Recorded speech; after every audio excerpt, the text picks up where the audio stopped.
ರಾಮಾನುಜದಯಾ ಪಾತ್ರಂ ಜ್ಞಾನವೈರಾಗ್ಯಭೂಷಣಂ ಶ್ರೀಮದ್ವೆಂಕಟನಾಥಾರ್ಯಂ ವಂದೇ ವೇದಾಂತದೇಶಿಕಂ. ಹರಿ ಓಂ. ಶ್ರೀ ಪಾದುಕಾ ಸಹಸ್ರ ಪದ್ಯ 93, ಪ್ರಭಾವ ಪದ್ಧತಿ 63. ನಾನು ವಸುಧಾ. ಎಲ್ಲರಿಗೂ ನಮಸ್ಕಾರ. ಈ ದಿನದ ಪದ್ಯ ಹೀಗಿದೆ. ವಹಂತಿ ಯೇ ಮಾಧವ ಪಾದುಕೆ ತ್ವಾಂ ಊಹ್ಯಂತ ಏತೇ ದಿವಿ ನಿರ್ವಿಘಾತಾಃ ಹಂಸೇನ ನಿತ್ಯಂ ಶರದ ಪ್ರಭಾಸ ಕೈಲಾಸ ಗೌರೇಣ ಕಕುದ್ಮತಾ ವಾ. ಈ ಪದ್ಯದ ಪ್ರತಿಪದ ಅರ್ಥ ಹೀಗಿದೆ. ಮಾಧವ ಪಾದುಕೆ, ಮಾಧವನ ಪಾದುಕೆಯೇ, ತ್ವಾಂ ನಿನ್ನನ್ನು, ಯೇ ಯಾರು, ವಹಂತಿ ತಲೆಯ ಮೇಲೆ ಧರಿಸುತ್ತಾರೋ, ಏತೇ ಅವರುಗಳು, ನಿರ್ವಿಘಾತಾಃ ತಡೆಯೇ ಇಲ್ಲದವರಾಗಿ, ಶರದ ಪ್ರಭಾಸ ಶರದೃತುವಿನ ಬಿಳಿಪಾದ ಮೋಡಗಳಂಥ ಹಂಸಗಳನ್ನು, ಕೈಲಾಸ ಗೌರೇಣ ಕಕುದ್ಮತ ಕೈಲಾಸದಂತೆ ಬಿಳುಪಾಗಿರುವ ನಂದಿಯನ್ನು ಊಹ್ಯಂತೆ ಸವಾರಿ ಮಾಡುತ್ತಾರೆ. ಈ ಪದ್ಯದ ತಾತ್ಪರ್ಯ ಏನೆಂದರೆ, ಓ ಪಾದುಕೆಯೇ, ನಿನ್ನನ್ನು ಯಾರು ಭಕ್ತಿಯಿಂದ ತಲೆಯ ಮೇಲೆ ಧರಿಸುತ್ತಾರೋ ಅವರು ಆಕಾಶದಲ್ಲಿ ಸಂಚರಿಸುವ ಶರದೃತುವಿನ ಮೋಡದಂತೆ ಬಿಳುಪಾದ ಹಂಸವನ್ನಾಗಲಿ ಅಥವಾ ಕೈಲಾಸ ಪರ್ವತದಂತೆ ಬಿಳುಪಾದ ಬೆನ್ನಿನ ಮೇಲೆ ಡುಬ್ಬವುಳ್ಳ ಎತ್ತನ್ನಾಗಲಿ ಹತ್ತಿಕೊಂಡು ಸಂಚಾರ ಮಾಡುತ್ತಾರೆ ಎಂದು.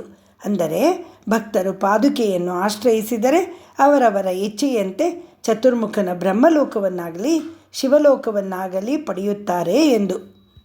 ಇದನ್ನು ಸ್ವಲ್ಪ ವಿವರವಾಗಿ ಅರ್ಥ ಮಾಡಿಕೊಳ್ಳೋಣ. ಜೀವಾತ್ಮನು ಈ ಜನ್ಮಕ್ಕೆ ಅಂಟಿಕೊಂಡಿರುವ ಜನ್ಮಾಂತರಗಳ ಶೇಷಕರ್ಮಗಳನ್ನು ಮತ್ತು ಈಗಿನ ಪ್ರಾರಬ್ಧ ಕರ್ಮಗಳನ್ನು ಅನುಭವಿಸಿದರೂ ಸಹ ಅಲ್ಲಿಗೆ ಅವನ ಪ್ರಯಾಣ ಪೂರ್ತಿಯಾಗುವುದಿಲ್ಲ. ಸತ್ತ ಮೇಲೆ ಕರ್ಮಾನುಸಾರವಾಗಿ ಬೇರೆ ಲೋಕಗಳಿಗೆ ಹೋಗಿ ಮತ್ತೆ ಮತ್ತೆ ಹುಟ್ಟಿ ಬರಬೇಕಾಗುತ್ತದೆ.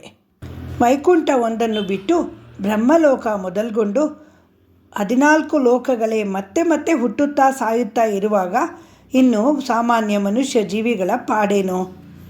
ಜೀವಾತ್ಮನು ತನ್ನ ಬುದ್ಧಿ ವಿವೇಕಗಳಿಂದ ಮನಸ್ಸನ್ನು ಹಿಡಿತದಲ್ಲಿ ಇಟ್ಟುಕೊಂಡು ಮಾಯೆಯನ್ನು ದಾಟಿ ಪರಮಾತ್ಮನ ಸಾನ್ನಿಧ್ಯ ಪಡೆಯಬಹುದು. ಪುನರಪಿ ಜನನಂ ಪುನರಪಿ ಮರಣಂ ಎಲ್ಲರಿಗೂ ಉಂಟು. ಆದರೆ ಜೀವಾತ್ಮನು ಪರಮಾತ್ಮನಲ್ಲಿ ಸೇರಿಕೊಂಡ ಬಳಿಕ ಅದಿಲ್ಲ. ಶ್ರೀಕೃಷ್ಣ ಪರಮಾತ್ಮ ಹೇಳುತ್ತಾನೆ, ಅನನ್ಯ ಚೇತಾಃ ಸತತಂ ಯೋ ಮಾಂ ಭಜತಿ ನಿತ್ಯಶಃ ತಸ್ಯ ಅಹಂ ಸುಲಭಃ ಪಾರ್ಥ ನಿತ್ಯಯುಕ್ತಸ್ಯ ಯೋಗಿನಃ ಎಂದಿದ್ದಾನೆ. ಮನಸ್ಸನ್ನು ಬೇರೆ ಯಾವುದರ ಕಡೆಗೂ ಹೋಗಬಿಡದೆ ಯಾವಾಗಲೂ ನನ್ನನ್ನೇ ಯಾರು ಅನುಸರಿಸಿಕೊಂಡು ಇರುತ್ತಾರೋ ಅಂತಹವರು ನನ್ನಲ್ಲೇ ಸೇರಿಬಿಡುತ್ತಾರೆ. ಅವರಿಗೆ ನಾನು ಸುಲಭ ಎಂದು ಹೇಳಿದ್ದಾನೆ ಶ್ರೀಕೃಷ್ಣ. ಆದರೆ ಆ ದಾರಿ ಸುಲಭ ಅಲ್ಲ. ಅನೇಕ ಜನ್ಮಗಳನ್ನು ಎತ್ತಿ ಪುಣ್ಯಕರ್ಮಗಳನ್ನು ಮಾಡಿ ಪಿತೃಯಾನದಲ್ಲಿ ಊರ್ಧ್ವ ಅಭಿಮುಖವಾಗಿಯೇ ಪ್ರಯಾಣ ಮಾಡಿ ಅನೇಕ ಬಾರಿ ಪುಣ್ಯಲೋಕಗಳನ್ನು ಸಂದರ್ಶಿಸಿ ಮತ್ತೆ ಮತ್ತೆ ಹುಟ್ಟಿ ನಿರಂತರ ಬದಲಾವಣೆಗಳಿಗೆ ಒಳಗಾಗಿ ಭಗವಂತನೆಡೆಗೆ ಸಾಗುತ್ತಾ ಕಡೆಯಲ್ಲಿ ಅವನನ್ನು ಸೇರಬೇಕಾಗುತ್ತದೆ. 14 ಲೋಕಗಳನ್ನು ದಾಟಿ ಅಕ್ಷರನೂ ಅನಂತನೂ ಆದ ಪರಬ್ರಹ್ಮನ ಸನ್ನಿಧಿಯನ್ನು ಪಡೆದ ಬಳಿಕ ಅಲ್ಲಿಂದ ಹಿಂತಿರುಗುವುದೆಂಬುದೇ ಇಲ್ಲ. ಅದೇ ಮೋಕ್ಷ ಪದವಿ. ಅಂತಹ ಮೋಕ್ಷ ಪಡೆಯಲು ಇರುವುದು 2 ದಾರಿಗಳು. ಒಂದು ದೇವಯಾನ, ಇನ್ನೊಂದು ಪಿತೃಯಾನ. ಭಗವದ್ಭಕ್ತನು ಮರಣಾನಂತರ ನಡುವೆ ಎಲ್ಲಿಯೂ ತಂಗದೆ ನೇರ ವೈಕುಂಠಕ್ಕೆ ತೆರಳುವ ದಾರಿಯೇ ದೇವಯಾನ. ಅದಕ್ಕೆ ಸದ್ಯೋಮುಕ್ತಿ ಎಂದು ಹೇಳುತ್ತಾರೆ. ಈ ದಾರಿಯಲ್ಲಿ ಹೋದವರಿಗೆ ಪುನರ್ಜನ್ಮವಿಲ್ಲ. ಹಾಗಲ್ಲದೆ ನಡುವೆ ಬೇರೆ ಬೇರೆ ಲೋಕಗಳಲ್ಲಿ ನಿಂತು ಮಾಡುವ ಪ್ರಯಾಣವೇ ಪಿತೃಯಾನ ಅಥವಾ ಕ್ರಮಮುಕ್ತಿ. ಈ ದಾರಿಯಲ್ಲಿ ಆಗಾಗ ಪುನರ್ಜನ್ಮ ಪ್ರಾಪ್ತಿ ಇದೆ. ಪುನಃ ಪುಣ್ಯ ಸಂಪಾದನೆ, ಮತ್ತೆ ಮತ್ತೆ ಪುಣ್ಯಕ್ಷಯ, ಮತ್ತೆ ಮತ್ತೆ ಪುಣ್ಯ ಸಂಪಾದನೆ, ಪಿತೃಲೋಕಗಳು ಪುಣ್ಯಲೋಕಗಳು ಪ್ರಯಾಣ, ಮತ್ತೆ ಮತ್ತೆ ಭೂಮಿಗೆ. ಪಾದುಕಾದೇವಿಯ ಮಹಿಮೆ ಎಂದರೆ ಈ ಇಬ್ಬರಿಗೂ ಅವಳು ದಾರಿ ತೋರಿಸುತ್ತಾಳೆ. ಯಾರಿಗೆ ಏನೇನು ಬೇಕೋ ಅದನ್ನು ಕೊಡುತ್ತಾಳೆ. ಇದಕ್ಕೆ ಲೌಕಿಕದ ಒಂದು ಕತೆ ಹೇಳ್ತೇನೆ ಕೇಳಿ. ಒಬ್ಬ ಧನಿಕ ವ್ಯಾಪಾರಿ ಇದ್ದ. ಅವನಿಗೆ 4 ಜನ ಹೆಂಡತಿಯರು. ಒಮ್ಮೆ ಅವನು ವ್ಯಾಪಾರದ ಮೇಲೆ ಬಹಳ ದಿನಗಳು ಪರದೇಶಕ್ಕೆ ಹೋಗಬೇಕಾಗಿ ಬಂತು. ಎಲ್ಲ ಹೆಂಡತಿಯರನ್ನು ಬೇರೆ ಬೇರೆಯಾಗಿ ಕರೆದು ನಿಮಗೇನು ಬೇಕು, ಅಲ್ಲಿಂದ ಏನು ತರಲಿ ಎಂದು ಕೇಳ್ದ. ಒಬ್ಬಳು ಅಲ್ಲಿನ ಬಟ್ಟೆ ಬರೆಗಳು ಬೇಕೆಂದಳು. ನನಗೆ ತುಂಬ ಪೋಷಾಕಗಳನ್ನು ತಂದುಕೊಡಿ ಎಂದಳು. ಇನ್ನೊಬ್ಬಳು ನನಗೆ ತುಂಬ ಒಡವೆಗಳನ್ನು ತನ್ನಿ ಎಂದಳು. ಮೂರನೆಯವಳು ನನಗೆ ತರಹಾವರಿ ಸೆಂಟ್ ಅಂದರೆ ಅತ್ತರುಗಳನ್ನು ತನ್ನಿ ಎಂದಳು. ಒಬ್ಬಳು ಮಾತ್ರ ನನಗೆ ಏನೂ ತರದಿದ್ದರೂ ಚಿಂತೆ ಇಲ್ಲ, ನೀವು ಆದಷ್ಟು ಬೇಗನೆ ಬನ್ನಿ, ನಾನು ನಿಮ್ಮನ್ನು ಬಿಟ್ಟಿರಲಾರೆ ಎಂದು ಅತ್ತಳು. ಬಹಳ ದಿನಗಳ ಮೇಲೆ ವ್ಯಾಪಾರ ಮುಗಿಸಿಕೊಂಡು ಬಂದ. 3 ಜನ ಹೆಂಡತಿಯರಿಗೂ ಸೇವಕರ ಕೈಲಿ ನೇರ ಹಡಗು ಬಂದಿಳಿದ ಬಂದರಿನಿಂದಲೇ ಸಾಮಾನು ಕಳುಹಿಸಿಕೊಟ್ಟ.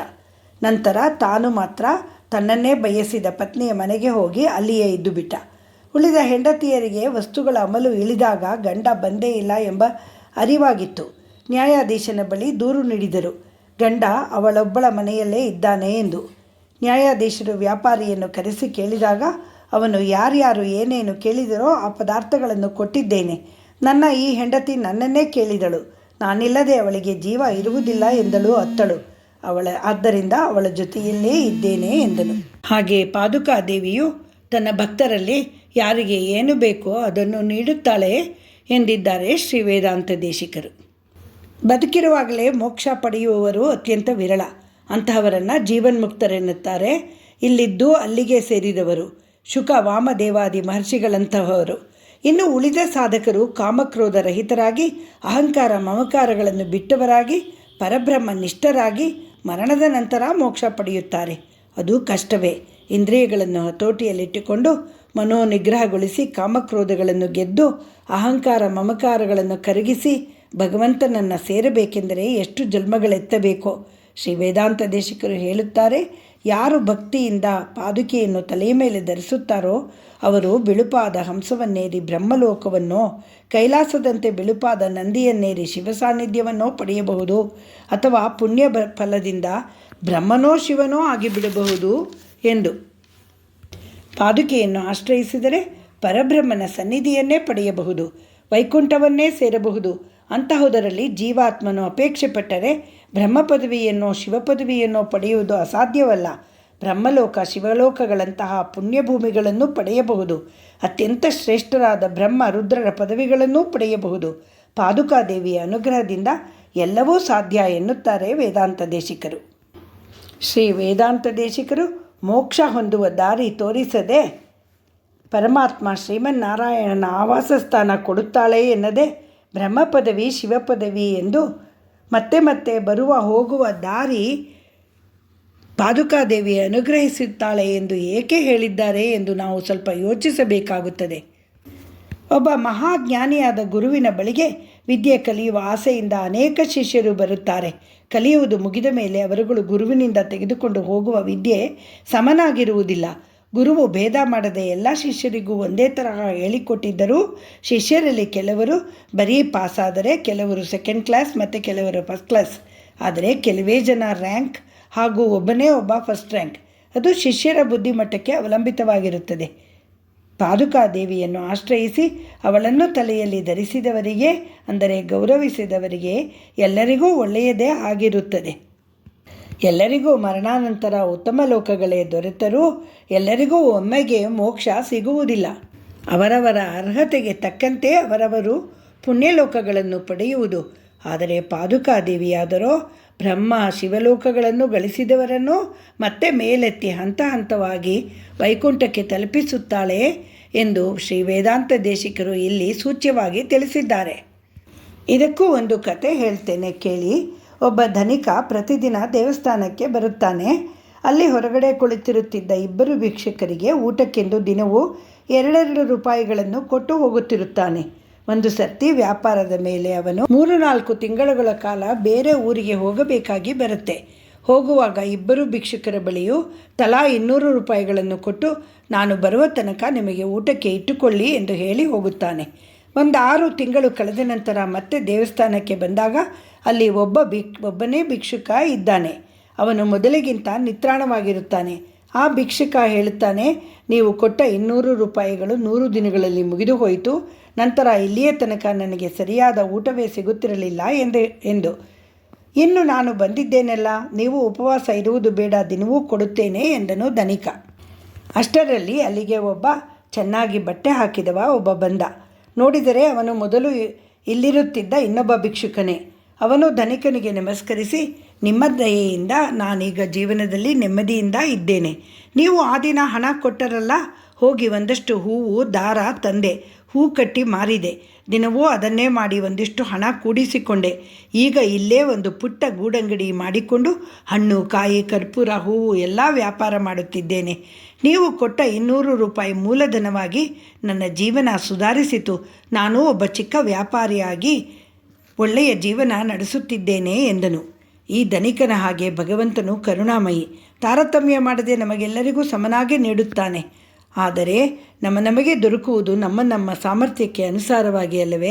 ಪಾದುಕಾ ಸ್ವರೂಪಿ ನಮ್ಮಾಳ್ವಾರರನ್ನು ಭಕ್ತಿಯಿಂದ ಆರಾಧಿಸುವ ಅವಕಾಶ, ಸಂದರ್ಭ, ಅನುಕೂಲಗಳು ಎಷ್ಟು ಜನರಿಗೆ ಸಿಗುತ್ತದೆ? ಹಾಗೊಂದು ವೇಳೆ ಸಿಕ್ಕರೂ ಸಹ ನಾವೆಷ್ಟು ಜನ ಅವರ ಪ್ರಬಂಧಗಳನ್ನು ಓದಿ ಅರ್ಥ ತಿಳಿದುಕೊಂಡು ಅನುಷ್ಠಾನಕ್ಕೆ ತರುತ್ತೇವೆ? ಎಲ್ಲರ ಸಾಧನೆಯು ಬೇರೆ ಬೇರೆ ಹಂತದಲ್ಲಿರುತ್ತದೆ. ಆದರೆ ಅವರವರ ಸಾಧನೆಗೆ ತಕ್ಕಂತೆ ಫಲ ಸಿಗುವುದರಲ್ಲಿ ಸಂಶಯವೇ ಇಲ್ಲ. ಏಕೆಂದರೆ ಪಾದುಕೆಯಂತಹ ನಮ್ಮಾಳ್ವಾರರಂತಹ ಮಹಾಮಹಿಮರ ಸಂಘದಿಂದ ನಮ್ಮ ಸಾಧನೆಗೆ ತಕ್ಕಂತೆ ಸತ್ಫಲ ದೊರಕಿಯೇ ದೊರಕುತ್ತದೆ. ಜೀವನ್ಮುಕ್ತರಾಗಲು, ಮುಕ್ತಿಯನ್ನು ಪಡೆಯಲು ಹಂತ ಹಂತವಾಗಿ ಜೀವಾತ್ಮನನ್ನು ಪರಮಾತ್ಮನ ಕಡೆಗೆ ಕರೆದೊಯ್ಯಲು ಪಾದುಕಾದೇವಿಯ ಅವತಾರವಾದ ನಮ್ಮಾಳ್ವಾರರನ್ನು ಆಶ್ರಯಿಸಿದರೆ ಅವರ ಅನುಗ್ರಹದಿಂದ ಅವರವರ ಅರ್ಹತೆಗೆ ತಕ್ಕಂತೆ ಬ್ರಹ್ಮ ಪದವಿಯೋ, ಶಿವ ಪದವಿಯೋ, ನಿತ್ಯಮುಕ್ತರ ಪದವಿಯೋ ಖಂಡಿತ ಸಿಗುತ್ತದೆ ಎನ್ನುತ್ತಾರೆ ಶ್ರೀ ವೇದಾಂತ ದೇಶಿಕರು.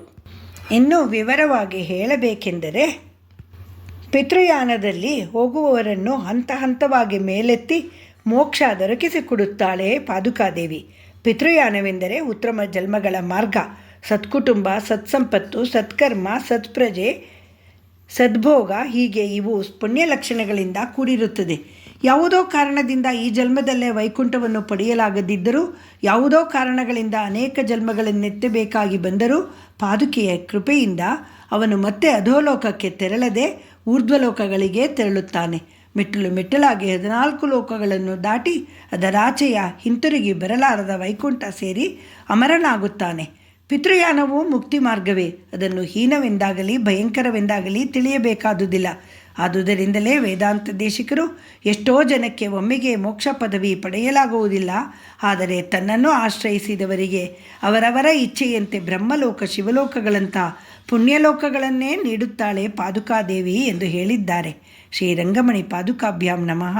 ಶ್ರೀ ನಿಗಮಾಂತ ಮಹಾದೇಶಿಕಾಯ ನಮಃ.